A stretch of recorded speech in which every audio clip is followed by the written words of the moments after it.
Star उत्सव पर देखिए आपके चहीते शोज अब से डीडी फ्री डिश पर।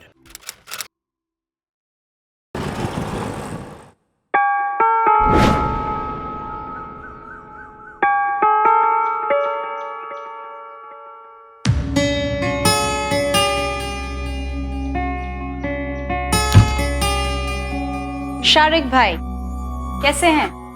बढ़िया मैडम, आप कैसे हैं मैडम? बिल्कुल बढ़िया। शारिक भाई अभी तक गाड़ी नहीं बिकी है? मैडम बहुत कस्टमर्स आके देख के गए, कुछ तो कैश डाउन करने के लिए तैयार भी है। गुड, अच्छा है ना, तो प्लीज थोड़ा जल्दी बिकवा दीजिए। वो एक्चुअली क्या है कि मुझे अपनी नई गाड़ी की भी तो डाउन पेमेंट करनी है ना। नाइस ना? क्लास। तो शारिक भाई कब तक करवा देंगे? पिछले 3 दिनों में लगभग 12 कस्टमर्स आके देख के गए। 3 लाख से ऊपर कोई देने को तैयार नहीं मैडम।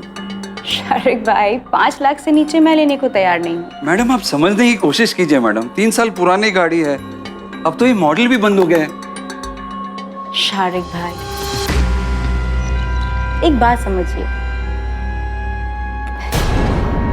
गाड़ी की कीमत उसके साल या उसके मॉडल पे डिपेंड नहीं करती, वो तो इस बात पे डिपेंड करती है कि उसे कौन और कैसे बेच रहा है, और बेचना मुझे बखूबी आता है। अच्छा, इससे पहले आप गाड़ी बेच चुकी है इतनी अच्छी कीमत पे?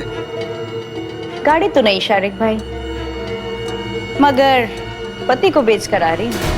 वो कैसी औरत होगी जो अपने ही पति को बेचने का दावा करे और ये कहते हुए उसके माथे पर शिकन तक ना हो। शिकन तो दूर, बल्कि इस दावे में अहंकार की झलक हो, मानो कोई बहुत बड़ी उपलब्धि हो। ऐसी क्या वजह थी कि एक औरत को अपने ही सुहाग का सौदा करना पड़ा? ऐसे क्या हालात थे कि एक पति को बाजार में खड़ा होने के लिए मजबूर होना पड़ा? नैना ने अपने पति का सौदा क्यों और कैसे किया, ये जानने के लिए आइए नैना को कुछ और करीब से जानते हैं।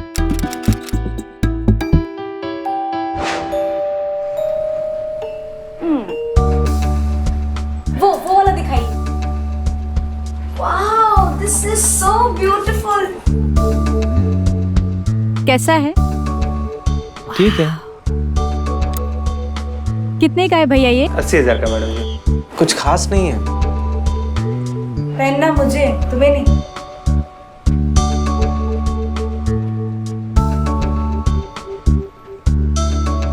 नैना तुम पे ये बहुत जचने वाली है।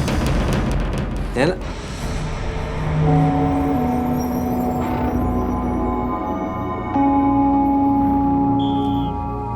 नैना ये अच्छी लगेगी तुम पे। हाँ भैया सुनिए, इसे पैक कर दीजिए। पैक कर दीजिए। चले? अरे चले कैसे? मैंने तो पैसे नहीं दिए अभी। उसकी जरूरत भी नहीं है, बात हो गई है मेरी। It's for free. यहाँ का मैनेजर बहुत अच्छा है, ये सब फ्री में है। और अच्छा, इनफैक्ट वो तो मुझे डिनर पे भी ले जा रहे हैं, होटल ब्लू सफारी।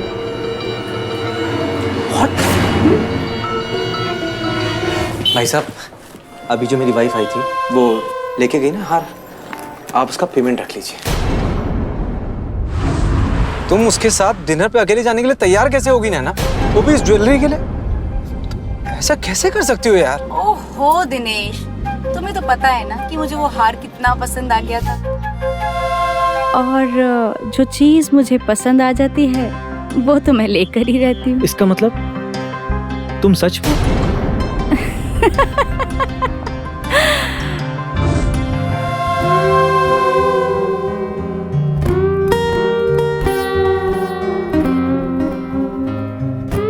क्या हुआ? अब भी परेशान हो? परेशान तो हूँ, खर्चे कम होने का नाम नहीं ले रहे हैं, लोन बढ़ते जा रहे हैं। तो तुम कहना क्या चाहते हो? ये सारे खर्चे सब मेरी वजह से? मैं बहुत खर्चा करती हूँ। ऐसा नहीं है ना, तुम समझने की कोशिश करो। हम लोग अपनी हैसियत से बढ़कर जी रहे हैं, कुछ चीजें अपने फ्यूचर के लिए भी हमें सोचनी चाहिए। दिनेश दिनेश दिनेश प्लीज, समझ तुम नहीं रहे हो डार्लिंग, तुम्हें समझने की जरूरत है। मैं तो ऐसे ही जीती हूँ, जो है अभी है, फ्यूचर के लिए ना तो मैं प्लान करती हूँ और ना ही मैंने इतना सब सोचा है। और हाँ, रही बात EMIs की, तो वक्त आने पर उसका पेमेंट भी कर देंगे। अब फ्यूचर के लिए इतना सोच सोच कर आज क्यों बर्बाद करना, बेवकूफी है ना, समझे? That's my boy.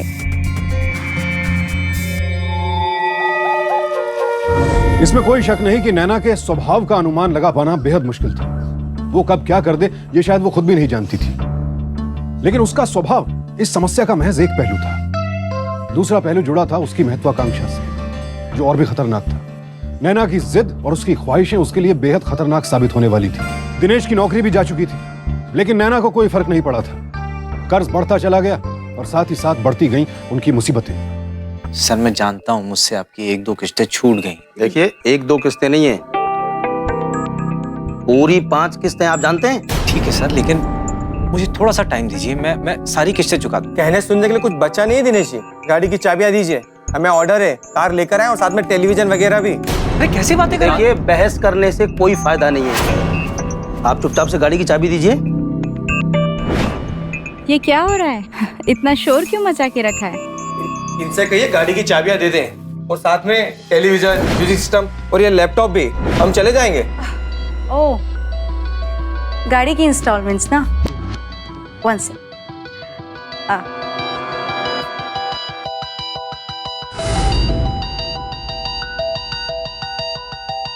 Hello mister Singhania. मैं बिल्कुल ठीक हूँ, आप कैसे हैं? मैं ये पूछ रही थी कि वो पेमेंट का क्या होने वाला है? नहीं, ज़्यादा कुछ खास बात नहीं है, पर अगर थोड़ा जल्दी हो जाता तो। How sweet. मेरे अकाउंट में ट्रांसफ़र करवा देंगे तो बेहतर रहेगा। Thank you so much. Thank you. Okay, तो आप लोग परसों आ जाइए और चेक ले जाइए अपना। देखिए मैडम, हमें तो ऑर्डर है कि। ओह कम ऑन। अभी आपने देखा कि मैंने मिस्टर सिंघानिया से बात करी। ओह, मिस्टर सिंघानिया मेरे बिजनेस पार्टनर हैं। वो आज पैसा ट्रांसफर कर देंगे तो कल तक रिफ्लेक्ट हो जाएगा अकाउंट में। परसों आप चेक ले जाइए। इनफैक्ट मैं तो कहती हूँ कि हम ही आपको चेक दे जाएंगे। क्यों बेबी? Thank you.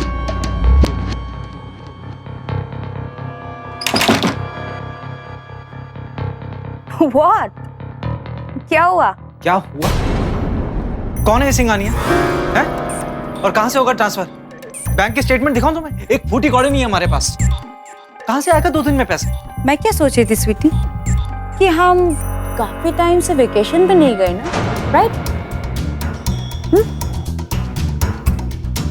कौन सी वेकेशंस? अच्छा एक बात बताओ, क्या लगता है तुम्हें ये जो फ्रिज है ये कितने में चला जाएगा? क्या मतलब तुम्हारा? हाँ मतलब अब 2 दिन की मोहलत मिली है तो फ्रिज, टीवी, फर्नीचर ये सब थोड़ा मुश्किल होगा बेचना, और इम्पॉसिबल भी तो नहीं है ना। मुझे लगता है इन सबको बेच के ना 60-70 हज़ार का तो इंतजाम हो ही जाएगा आराम से। अब वेकेशन पे जाना है तो पैसे तो चाहिए ना स्वीटी। तो ठीक है, एक काम करते हैं, ये सब कुछ बेचकर हम कल के कल ही निकल लेते हैं, और जब वो कल चेक लेने आएंगे तो ताला मिलेगा दरवाजे पर। अरे बैठ ना, कहाँ जाएंगे हम? हाँ, कहाँ जाएंगे बताओ? ये सही सवाल किया तुमने। सच पूछिए तो नैना और दिनेश दोनों फरार थे। पुलिस से ना सही, लेकिन लेनदारों की फौज उनके पीछे पड़ी थी। वो दोनों आकर माथेरन के एक रिजॉर्ट में गए, लेकिन नैना को देखकर यह कहना नामुमकिन था कि वो किसी से भाग रही थी। नैना उन लोगों में से थी जो हर परेशानी में कोई ना कोई मौका ढूंढ लेते हैं, और इस मुसीबत में भी उसने एक मौका ढूंढ ही लिया। एक ऐसा मौका जो उसकी अब तक की सारी साजिशों से बिल्कुल अलग और हैरान कर देने वाला था। और कितने दिन है ना? हमें 3 दिन हो गए यहाँ पे। 2 दिन में 20,000 रुपए फूक डाले हमने। चल यार, कुछ ना कुछ रास्ता तो निकाल ही लेंगे। क्या चल यार, 20,000 रुपए कम होते क्या? वो भी 2 दिन में। I am not taking it. Sorry. Sorry. It's okay. ना क्यों, कैसी लगी? कैसी लगी? कौन? अरे वही जिसका तुम पर्स दे रहे थे, उसे तो तुम बहुत पसंद आए। अच्छा, वैसे मुझ में नापसंद करने वाली ऐसी कौन सी बात है? और तुम इतनी श्योर कैसे हो? 6th sense baby, 6th sense. कहीं तुम जेलसी फील तो नहीं कर रही है? एनीवेज, प्लान तो मुझे अब समझ में आ गया है कि क्या करना है। तुम एक काम करो, 3 कप कॉफी लेकर आओ ना। 3 cup coffee? Don't ask. 3 cups of coffee, please. Okay.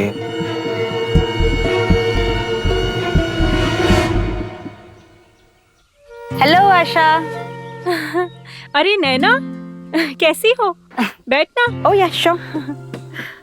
मैं एकदम ठीक हूँ, तुम बताओ तुम कैसी हो? कोई खबर नहीं, कहाँ हो तुम? अच्छा, मैडम खुद गायब हो गई थी और यहाँ तक कि मुझे अपनी शादी में भी नहीं बुलाया। वो तो मुझे स्नेहा ने बताया था। स्नेहा भी ना, एक्चुअली सॉरी, बहुत जल्दी जल्दी में सब कुछ हुआ और उसके बाद मैं बॉम्बे शिफ्ट हो गई। बट इजंट इट ग्रेट कि हम यहाँ ऐसे मिले हैं? एक्चुअली अपने हस्बैंड और उनके कलीग के साथ आई थी मैं यहाँ पर घूमने। उनके पास अचानक से कॉल आ गया कुछ ऑफिस का, so he has to go to Bombay. Oh, that's so sad. Yeah thank you. Oh Asha, ये विवेक हैं। मैंने बताया था ना मेरे हस्बैंड के कलीग। विवेक, ये मेरी फ्रेंड आशा है, बहुत क्लोज फ्रेंड है मेरी। हाय। हाय, आई एम रियली सॉरी आशा, मुझे पता चला जय के बारे में।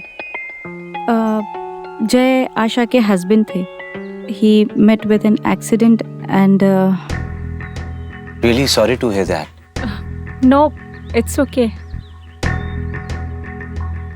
एक्चुअली पहले पहले काफी मुश्किल होता था, लेकिन अब संभाल लिया है मैंने खुद को। यू नो, मुझे क्या लगता है तुम्हें दूसरी शादी कर लेनी चाहिए। पता है, मामा जी भी यही कहते हैं। इनफैक्ट उन्होंने तो एक मैट्रिमोनियल साइट पे मेरा प्रोफाइल भी डाल दिया है। रियली? तो कोई मिला? नहीं यार, अब पता है ना, वो लोग साइट पर कुछ और होते हैं और सामने कुछ और। और वैसे भी साइट से किसी की नेचर का पता नहीं चलता। एक्चुअली ना आजकल सबकी यही शिकायत है। अब विवेक को ही देख लो, इसका डिवोर्स हो गया है।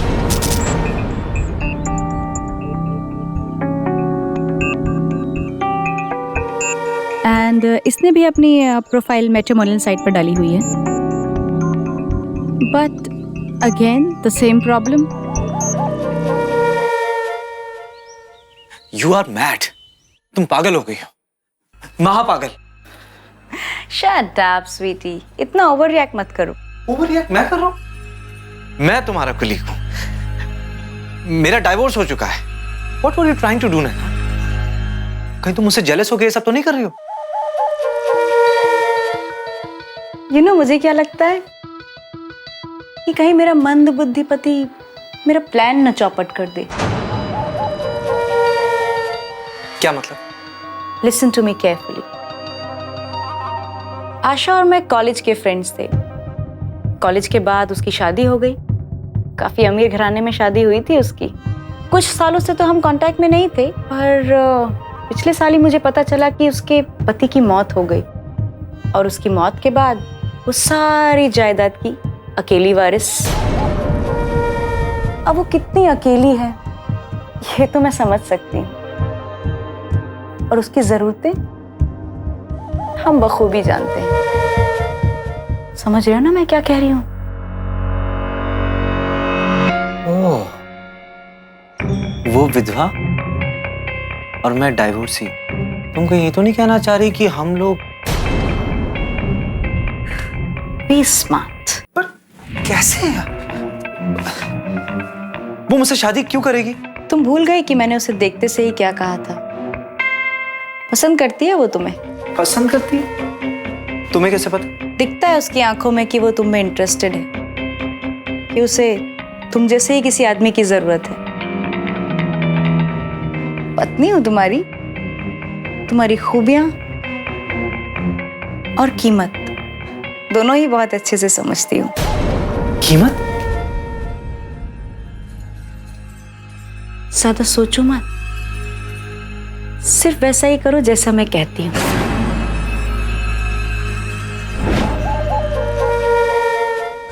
Good morning. Good morning. हाँ, इतनी खूबसूरत जगह में आप अकेली बैठी। लगता है आपको भी नेचर से बहुत लगाव है। जी।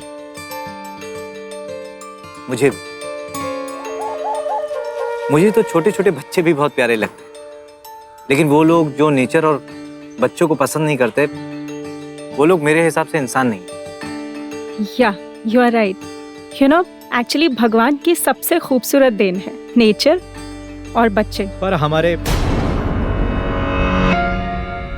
M really very sorry. I mean मेरी जिंदगी में इन दोनों की बहुत कमी है। आप सॉरी क्यों बोल रहे हैं? एक्चुअली मेरी जिंदगी में भी इन दोनों ही चीजों की कमी है। कमी खलती है?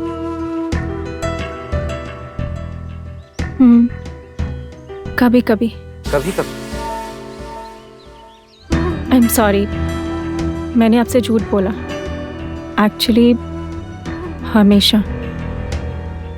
ओह गॉड, तुम यहाँ बैठी हो और मैं तुम्हें कहाँ कहाँ ढूंढ रही हूँ। ओह, विवेक भी आए। Nice, good to see you guys together. Better है ना? Oh yeah. Hey but I am amazed यार, तू यहाँ पूल के पास क्या कर रही है? तुम्हें तो पानी से डर लगता था ना? यू नो विवेक, कॉलेज के टाइम पर एक लड़का था जो इस पर टोटल फिदा था। एक बार पता है क्या हुआ? बुके लेके वो इसके पीछे पीछे भागने लगा और ये मैडम उससे जान छुड़ाने के लिए पता नहीं कहाँ कहाँ भागती रही और भागते भागते कॉलेज के पूल के पास पहुंच गई। वहीं पर हड़बड़ी में ये मैडम गिर गई पूल में। 15 दिनों तक ये मैडम की हालत खराब थी, छींक छींक कर। एक्चुअली आज पुराने दिन याद दिला दिए हैं। कितने दिनों बाद मैं खुलकर हंसी हूँ। आशा, मैं क्या सोच रही थी, आज रात हम साथ में डिनर करें? हाँ, why not? या डन।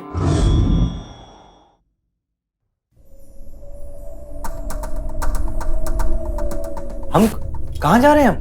हम नहीं, सिर्फ मैं, वो भी 1 घंटे में। तुम कल आओगे? पर तुमने जो उससे डिनर की बात की उसका क्या? ऐसे कैसे जा सकती हो तुम? क्या करूं, मेरे पति का कॉल आया है। इमरजेंसी है तो जाना तो पड़ेगा ही ना। तुम लेके जाओ उसे डिनर पे। हाँ, पागल हो क्या? अब उसे मालूम चलेगा कि तुम जा रही हो तो मेरे साथ डिनर करने क्यों आएगी? तुम ना हमेशा ही उल्टा सोचते हो। अरे वो तो खुश हो जाएगी कि कबाब से हड्डी जो जा रही है। आई एम श्योर वो आएगी तुम्हारे साथ डिनर पे। अरे थोड़ा टाइम अकेले में बिताओ उसके साथ, समझे?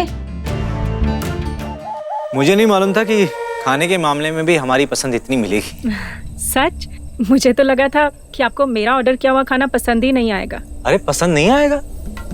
अगर आप नहीं होती ना, मैं यहाँ अकेले बैठ के भी ऑर्डर कर रहा होता तो यही ऑर्डर करता। Oh really? एक्चुअली मुझे तो लगता था कि सिर्फ एक मैं ही हूँ जिससे चाइनीज और मुगलई का कॉम्बिनेशन पसंद है, वरना तो ये कॉम्बिनेशन किसी को पसंद ही नहीं आता। तुम्हारे हस्बैंड को भी नहीं? I am really very sorry actually. No need to say sorry. Actually सच तो यही है कि हर मामले में हम दोनों की पसंद डिफरेंट थी। My ex-wife hated everything whatever I like. मैं उत्तर तो वो दक्षिण, मैं पूरब तो वो पश्चिम। मैं भी क्या फालतू की बातें करने लग गया। Sorry for boring you. मुझे ना आपकी यही बात पसंद नहीं आती। आप बात बात पर सॉरी बहुत बोलते हैं। मुझे ऐसा लगता है कि मैं किसी का दिल ना दुखा दूं। आपको कैसे लगा कि मेरा दिल दुख रहा है? देखिए, पुराने जख्मों के अगर बारे में बार बार बात की जाए या फिर कुरेदा जाए तो दर्द तो होता है। एक्चुअली इस बात पर भी डिपेंड करता है कि पूछने वाला कौन है, उसका इंटेंशन क्या है। वो सिर्फ कुरेद रहा है या मरहम लगा रहा है।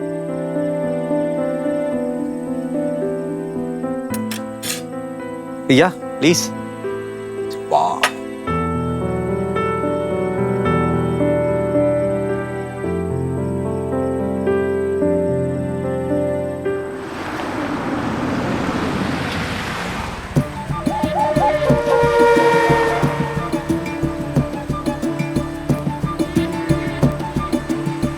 मजा आ गया। अब पता नहीं आपसे कब मुलाकात होगी। आप पुणे तो आते ही रहते होंगे। हाँ, हफ्ते में 3-4 बार तो आ ही जाता हूँ। बल्कि वहां के सारे आईटी ऑफिसर हमारे ही क्लाइंट। मुझे तो लगता है कि मुझे भी वहीं शिफ्ट हो जाना चाहिए।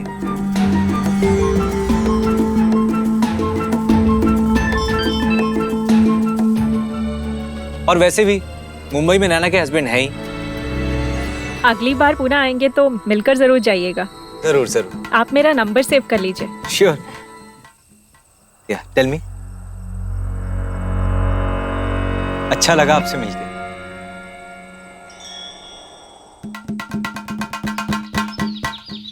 बैक टू मुंबई, वही ऑफिस, वही ट्रैफिक, वही सब काम फिर से। आपके लिए बैक टू मुंबई और मेरे लिए बैक टू पुणे। टच में तो रहोगी ना? Of course. अरे वाह, आपकी कार का नंबर तो बड़ा ही शानदार है, 2332। Total is 10। 10 is my lucky number.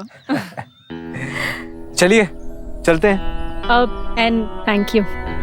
Thanks for what? कल रात के लिए। Good bye. बाय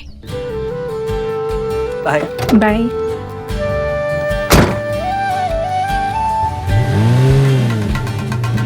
नैना अपनी प्लानिंग में हर छोटी से छोटी बात का पूरा ख्याल रखती थी। इसीलिए आशा और दिनेश के जिस रिश्ते को उसने खुद जन्म दिया था, उसके मनोवैज्ञानिक पहलुओं पर भी उसकी बारीक नजर थी। ना चाहते हुए भी दिनेश आशा पर अपना जादू तो चला ही चुका था, और अब नैना के नियंत्रण और निगहबानी में वो लगातार आशा के संपर्क में रहकर इस रिश्ते को और मजबूत बना रहा था। पता नहीं मुझे मेरे अकेलेपन की शिकायत करनी चाहिए या फिर उसका शुक्रगुजार होना चाहिए। शिकायत तो समझ में आती है, पर शुक्रगुजार क्यों? एक बात बोलूं, बुरा तो नहीं मानोगी? नहीं, कहिए। ये जो 4 पल है ना, जब मैं तुमसे फोन पे बात करता हूँ, ये पल मेरे लिए बहुत कीमती हो गए। अब तो मुझे इनका इंतजार करने में भी मजा आने लगा है। साथ ही अजीब सी बेचैनी होती है, और इस बेचैनी में मुझे एक खुशी महसूस होती है। Hello hello. जी कहिए, सुन रही हूँ। मैंने कहा था ना, आप नाराज हो जाएंगी, बुरा मान जाएंगी। सॉरी बोलो क्या? नहीं नहीं, मैं तो बस यही सोच रही थी कि मैं भी बिल्कुल वैसा ही महसूस कर रही हूँ। सच में? क्या बात है।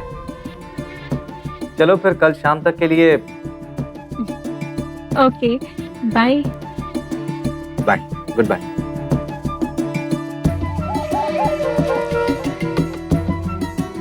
कैसा रहा madam? Not bad. B grade films देखने का कुछ तो फायदा हुआ तुम्हें। Anyways, now listen carefully. Next step, तुम उसे 1 हफ्ते तक कॉल नहीं करोगे और ना ही कोई उसका फोन उठाओगे। Got it?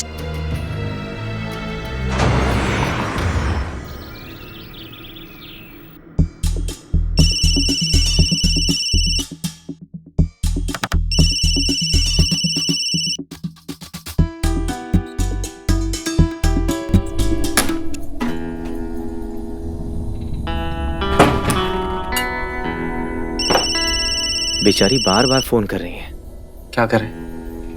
बेचारी?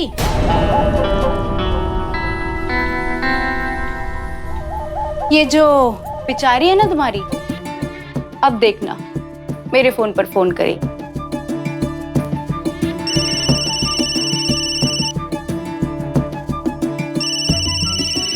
You wanna bet?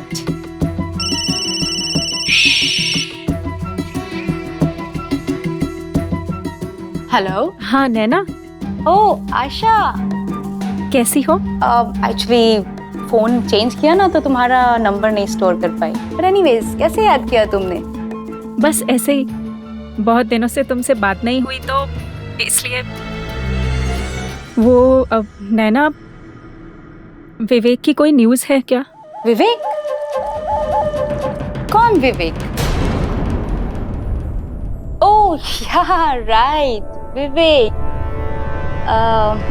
एक्चुअली ना मेरे हस्बैंड भी 1 हफ्ते से बाहर गए हुए हैं, सो मुझे तो ऑफिस की कोई इन्फॉर्मेशन है नहीं। बट वेट अ मिनट, शायद मैं तुम्हारे लिए कुछ कर सकती हूँ। पता करके बताती हूँ तुम्हें, ठीक है? Okay, no problem. I will give you a call, don't worry. Bye bye. इस फोन कॉल से साबित हो गया कि आशा अब पूरी तरह से नैना की गिरफ्त में थी, और नैना अब उसकी भावनाओं के साथ खेल रही थी, और आशा नैना के बुने जाल में फंसती चली जा रही थी। उसे इस कदर तड़पाकर नैना ने अपनी अगली चाल की जमीन तैयार कर ली थी। अरे आप, ये क्या हुआ आपको? और इतने दिनों से आपकी कोई खबर भी नहीं थी, आप फोन भी नहीं उठा रहे थे। जानते, कितनी फिक्र हो गई थी मुझे आपकी।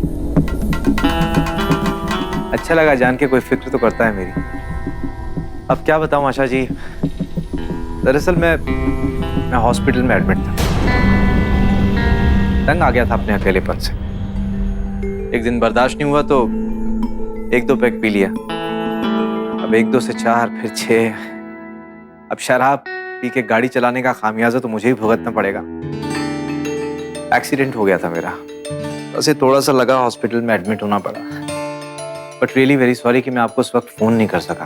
तो मुझे लगा कि मैं क्यों ना खुद जाके आपसे माफी मांग लूं। No, it's all right, I understand.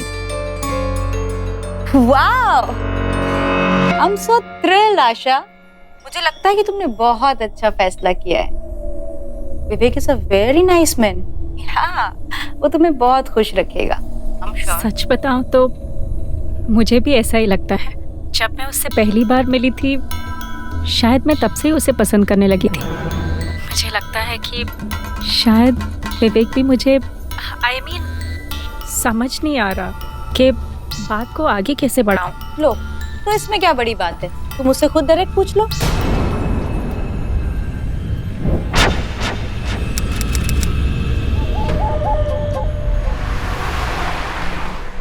Please get me 1 Russian sandwich.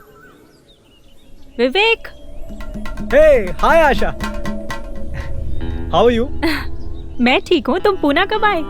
Office के काम से आया था। काम खत्म हुआ तो सोचा एक कॉफी पी ली जाए, इसलिए आ गया।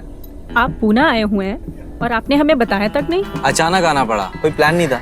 If you don't mind, can I request you for a coffee? या श्योर। भैया 2 कॉफी। यार, मैट्रिमोनी में जब से मेरी प्रोफाइल अपलोड हुई ना, मैं बहुत परेशान हो गया। और ये सब किया जरा मेरे दोस्तों का है, वो नैना और उसके हस्बैंड का। क्यों, क्या हुआ?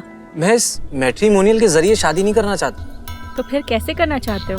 I mean, वो मुझे मिलेगी तो मुझे खुद ब खुद मालूम चल जाएगा। पर जब वो मेरी जिंदगी में आएगी तो मैं उससे क्या कहूँगा, कैसे बात करूँगा, क्या बोलूँगा, पता नहीं। पर बात तो आपको ही करनी पड़ेगी ना, क्योंकि आदमी पहल करे तो ही अच्छा लगता है। पर कैसे? मैं बोलूँगा क्या उसे? और इस उम्र में I love you, will you marry me? कोशिश तो करके देखिए। और अगर आप ये बात किसी से गुलाब देते हुए कहेंगे तो शायद उस लड़की को बुरा नहीं लगेगा। गुलाब?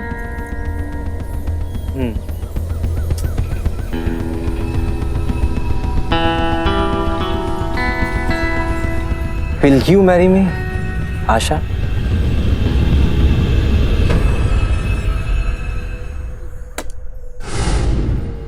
Oh my God! उसने तुम्हें प्रपोज किया? Yes, he did. And you know, I am so happy. Yeah, even I am very happy for you. In fact, तुम दोनों के लिए। विवेक is a wonderful person. वो अगर मेरी शादी दिनेश से नहीं हुई होती ना, तो शायद विवेक ही आज मेरा पति होता। अरे मैं मजाक कर रही हूँ। अच्छा ये बताओ कि आगे क्या प्लान्स हैं? कब शादी कर रहे हो?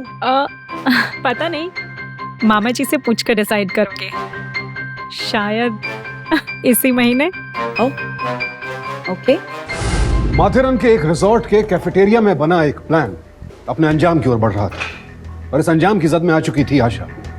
अपनी भौतिक कामनाओं को पूरा करने के लिए नैना ने अपने पति को ही बाजार में बिकने वाला सामान बनाया। अपनी सहेली के जज्बात और उसकी जिंदगी को दांव पर लगा दिया। अब आप दोनों पति पत्नी हो गए। Thank you. Congrats. Thank you. Congrats. God bless you. कितना अच्छा होता कि आज दिनेश भी यहाँ होते। आज उनकी बहुत याद आ रही।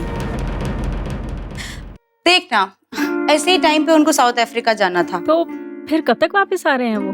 वापस आ रहे हैं? नहीं, वो वापस नहीं आ रहे हैं। मैं जा रही हूँ साउथ अफ्रीका, कुछ ही 2-3 महीनों में शायद। क्या? तू इंडिया छोड़कर जा रही है?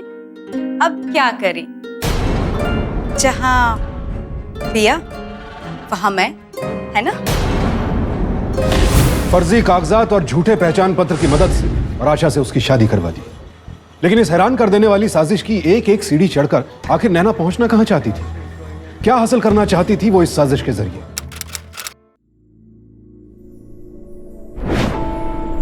इससे पहले आप गाड़ी भेज चुकी है इतनी अच्छी कीमत पे? गाड़ी तो नहीं शारिक भाई, मगर पति को बेच कर आ रही हूँ, वो भी तिगुनी कीमत पर।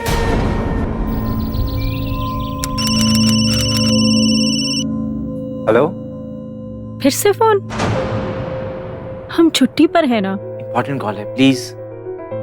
हेलो क्या चल रहा है? सर, सब कुछ शेड्यूल के हिसाब से चल रहा है। हाँ, मैं छुट्टी पे हूँ पर लगातार फैक्ट्री के टच में हूँ। जी सर। बस अब कुछ ही दिनों की बात है। एक काम करो, तुम आ जाओ। ओह ओके सर, आ जाऊंगा सर। Bye bye. क्या हुआ? होना क्या है, हॉलीडेज ओवर, अब कल से काम पे। हर चाल नपी तुली, हर वार असरदार। जैसे ही आशा ने अपनी नई जिंदगी की शुरुआत की, नैना ने फिर से एक चाल चल दी। विवेक गायब हो गया और आशा बेहद परेशान हो उठी कि आखिर विवेक गया तो गया कहां।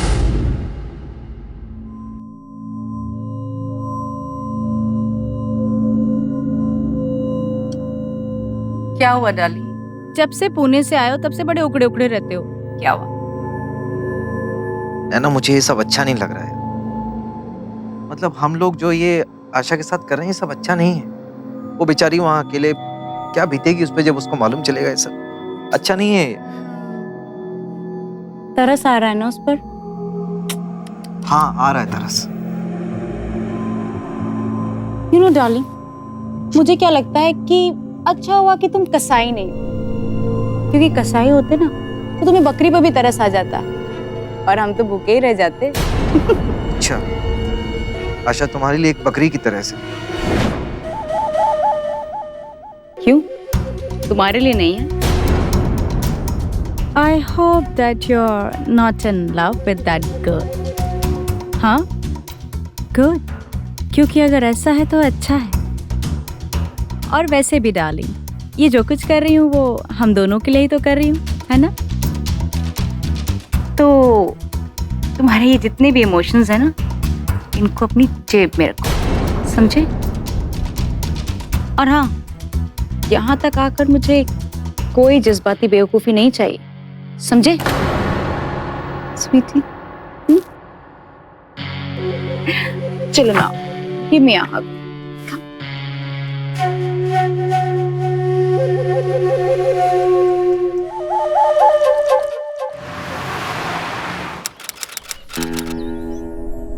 मुझे तो आज ही पता चला, तभी तो भागी भागी यहाँ चली आई। क्या हुआ नैना, बताओ ना, तुम्हें कुछ तो पता होगा। तुम तो जानती हो ना जो चेंजेस हुए मैनेजमेंट में, उसके कारण मेरे हस्बैंड साउथ अफ्रीका और विवेक को यहाँ पुणे में शिफ्ट होना पड़ा।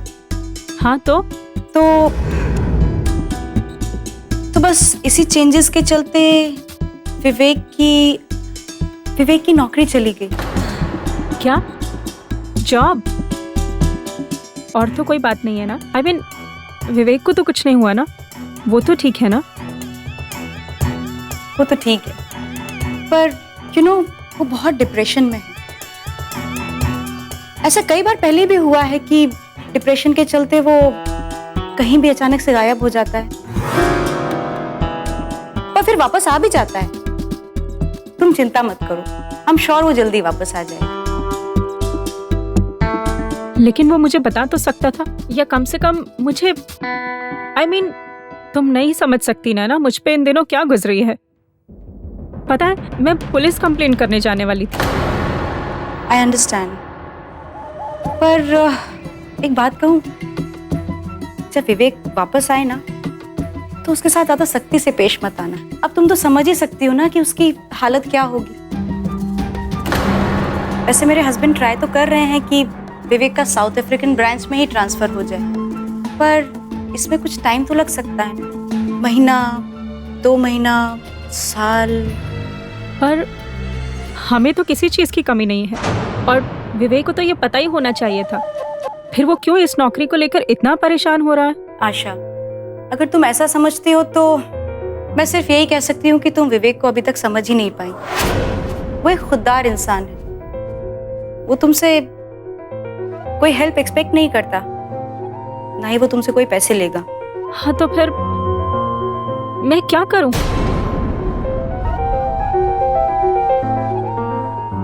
एक सजेशन दूं? विवेक,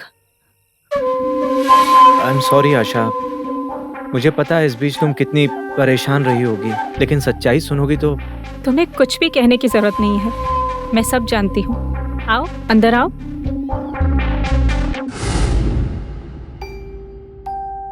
मुझे तकलीफ इस बात की हुई कि तुम मुझे इस काबिल भी नहीं समझते कि तुम अपना मुझसे दर्द बांट सको। क्या बताता आशा, और करता भी क्या बता के? सब कुछ खत्म हो गया है, सब कुछ। हाँ, पर शायद ऐसा इसलिए हुआ हो कि तुम एक नई शुरुआत करो। क्या मतलब? मतलब ये बताओ, अगर तुम्हें खुद का बिजनेस शुरू करना पड़े तो तुम्हें कितने पैसों की जरूरत पड़ेगी? वही बिजनेस जो तुम अभी कर रहे थे। अच्छा, तो तुम मुझे फाइनेंस करोगे? आशा, तुम जानती हो कि मैं तुम्हारे दिए हुए पैसे नहीं लूंगा। पैसे भी मैं चाहता था कि हम लोग एक नए घर में शिफ्ट हो जाए। सिर्फ तुम्हारी खुशी के लिए मैं तुम्हारे इस घर में रह रहा हूँ। ऊपर से तुम कह रही हो कि पैसे ले लो। मैं जानती हूँ कि तुम मुझसे ऐसे पैसे नहीं लोगे।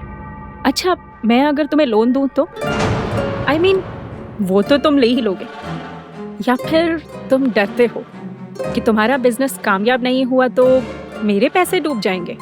इस बारे में मुझे कभी चैलेंज मत करना आशा। इस बिजनेस के बारे में मुझसे बेहतर कोई नहीं जानता, और अगर मुझे मौका मिले ना तो उस कंपनी को मैं मार्केट से ही बाहर निकाल फेंकूं जिसने मेरे साथ नाइंसाफी।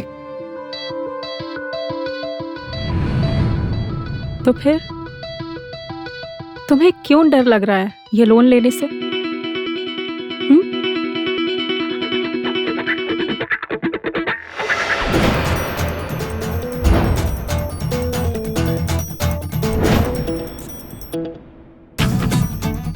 Take it, my boy, and all the very best for your business. Thank you very much uncle. मैं आप दोनों को यकीन दिलाता हूँ कि आप लोगों को मायूस नहीं होने दूंगा। Thank you very much uncle. Asha से रुपए ऐंठने का जो मास्टर प्लान नैना ने बनाया था वो कामयाब हो चुका था। इधर दिनेश के हाथों में चेक आया, पर वो एक बार फिर से गायब हो गया। और आशा के लिए हैरानी की बात यह थी कि इस बार झूठी तसल्ली देने के लिए नैना भी उसके पास नहीं थी। आखिर कहाँ गुम हो चुके थे नैना और दिनेश? कुछ तो गड़बड़ है। I just hope कि विवेक को कुछ ना हो गया हो। उसे कुछ नहीं हुआ है, यही तो गड़बड़ है। ये कैसी बातें कर रहे हैं आप मामा जी? आज सुबह ही बैंक से कंफर्मेशन आई है कि हमारा चेक ऑनर हो चुका है, और जिस अकाउंट में वो क्रेडिट हुआ है वो अकाउंट क्लोज हो गया है। क्या? वो जाली अकाउंट था। किसे फोन कर रही है? नैना को। उसे कुछ तो पता ही होगा। नंबर डिस्कनेक्ट हो गया ना नैना का भी। मुझे लगता है तुम्हारी ये सहेली नैना बेटा ये कुछ नहीं सब कुछ जानती है। चलो police station.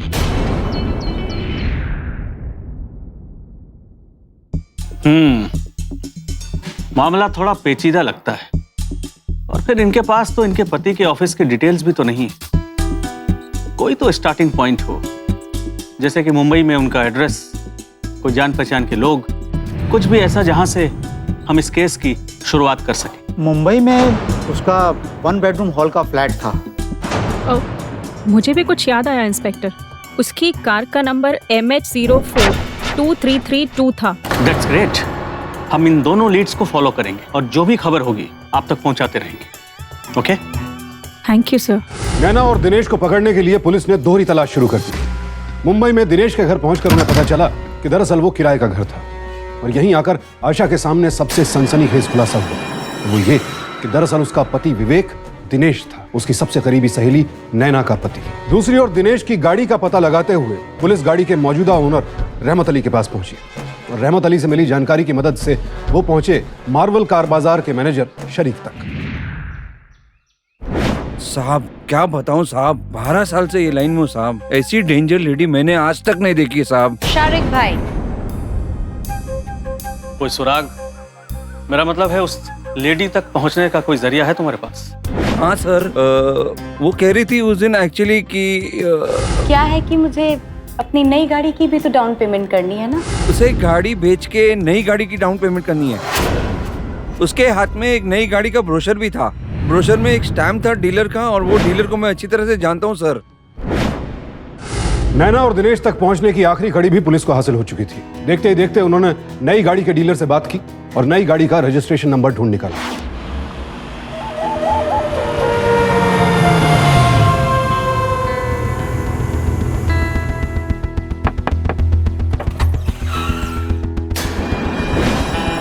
Yes inspector, what's the matter? हमने तो कोई सिग्नल भी जंप नहीं किया।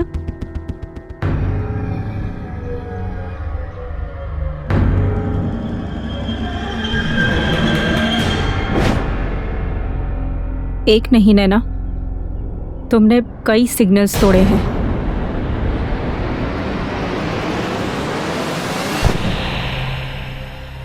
मैंने तुमसे बोला था ना, इतना लालच अच्छा नहीं है नैना। तुम्हारी ये लाइफस्टाइल और ज्यादा बड़ा बनने की ख्वाहिश ने हमें ले डूबा। इंस्पेक्टर साहब, ये सब इस औरत का किया धरा है। इसको छोड़ना मत सर, छोड़ना मत इसको। इसका तो जो होगा सो होगा मिस्टर दिनेश,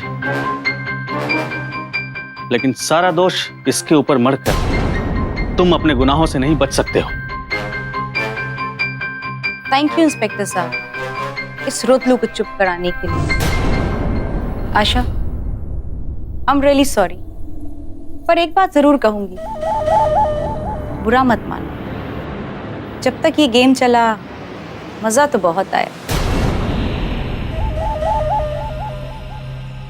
धोखाधड़ी और जालसाजी के लिए नैना को आईपीसी की धारा 419 के तहत 3 साल कैद की सजा सुनाई गई। साथ ही साथ दिनेश को नैना की साजिश में शामिल होने के लिए धारा 419 और शादीशुदा होते हुए भी धोखे से दूसरी शादी करने के लिए धारा 494 के तहत 7 साल कैद की सजा सुनाई गई। दोस्तों, दुनिया में शॉर्टकट्स ढूंढने वालों की कोई कमी नहीं है, लेकिन हैरत यह सोचकर होती है कि इस दिशा में इन लोगों का दिमाग कितनी तेजी से दौड़ता है। अगर ऐसे लोगों का दिमाग बचपन में ही रचनात्मक दिशा में मोड़ दिया जाए तो शायद समाज की दशा और दिशा दोनों बदली जा सकती है। भावनात्मक होने का मतलब यह कतई नहीं है कि आप भावनाओं के आगे अपनी सोच समझ को ही दरकिनार कर दें। शादी जिंदगी भर का फैसला है, इसलिए इस पर मोहर लगाने से पहले बेहद जरूरी है कि आप एक दूसरे को हर स्तर पर अच्छी तरह से जान लें, क्योंकि नैना और दिनेश जैसे धोखेबाज हमारी छोटी छोटी गलतियों को ही अपना हथियार बनाते हैं। इसीलिए अपनी लापरवाही को चालबाजों का हथियार न बनने दें। सावधानी का दामन कभी न छोड़ें। सावधान रहें, सतर्क रहें, सुरक्षित रहें। इसी प्रार्थना के साथ अब मैं सुशांत सिंह आपसे विदा लेता हूं। फिर मुलाकात होगी